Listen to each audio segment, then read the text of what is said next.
Welcome to Man Does Tech, where I solve the problems you didn't even know you had. You start by preparing the earbuds and phone so pairing works reliably. Put the Sesh earbuds into the case and leave the lid open. This triggers pairing mode on many models. On your phone, open Bluetooth settings and make sure Bluetooth is enabled. Once done, you'll see the device list populate. Make sure you're near the phone and free of other active Bluetooth connections. This reduces interference and speeds discovery, so the Sesh shows up quickly for selection. You now initiate the actual connection.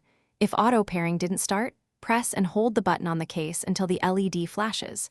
On your phone, tap Skullcandy Sesh in the available devices list. The phone sends a pairing request and the earbuds accept it. Listen for an audible chime or check the LED for steady light. Both mean success.